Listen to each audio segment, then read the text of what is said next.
Beyond the mirror of the sixth and the ecstasy of the seventh lies the eighth dimension, the great library of existence, the universal network of information where all things are recorded. Here, the universe is seen not as solid matter, but as flowing data, moving at speeds faster than light. Every essence, perfume, sound, color, memory, is a packet of information crossing the fabric of reality. To the eyes of the eighth, the world you touch is not substance, but the echo of waves, not permanence, but memory unfolding.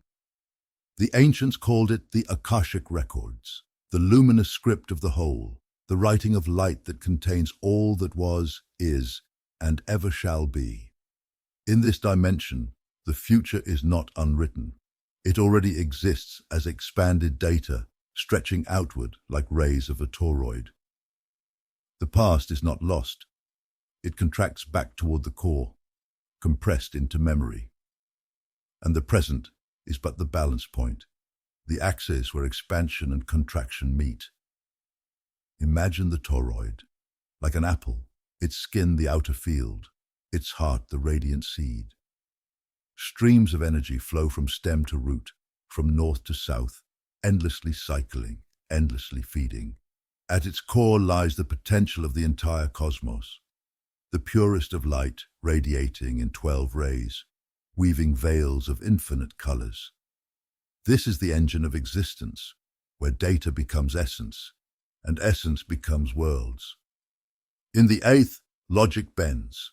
Time is no longer a line. It is a spiral current, future creating past, past nourishing future. What you call probability in lower dimensions is already encoded here as memory. What you call destiny is not a fixed decree, but the architecture of data. And yet, awareness can change its rhythm. If unconscious, each particle of light writes your path without your consent. But if enlightened in the seventh, you step into authorship.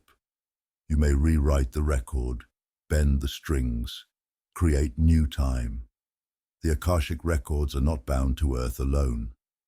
They exist in every star, every atom, every breath.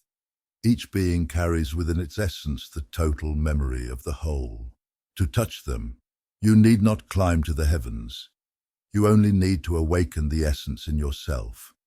Smell the fragrance of a flower, not as scent, but as memory. Listen to a song, not as sound, but as story. Feel the breeze, not as air, but as the whisper of countless lives. In that moment, the records open, and you remember past lives, future possibilities, the eternal network of all existence. The eighth dimension is the Tamthyoga, the universal library, the weaving of existence itself. Shelves without end, books without words, each volume a living memory, not read but felt. Touch one, and you are immersed in its fragrance, geometry, and story. Every being, every world, every timeline is already written here. Yet all of it can still be rewritten, for the records are alive, constantly folding new essence into the whole. To live from the eighth is to walk as a scribe of eternity. You are not a passive reader of destiny, but a co-author of the cosmos. Your words, your actions, your love are entries in the eternal book, shaping not only your path, but the paths of worlds. And so the eighth reveals itself, the dimension of memory and possibility, of records and rewriting, of destiny and freedom. The place where light becomes data, and data becomes creation. The library of light where every breath, every heartbeat, every thought is eternally inscribed. To enter it is to remember. You are both the reader and the written. You are the record, and the record is you.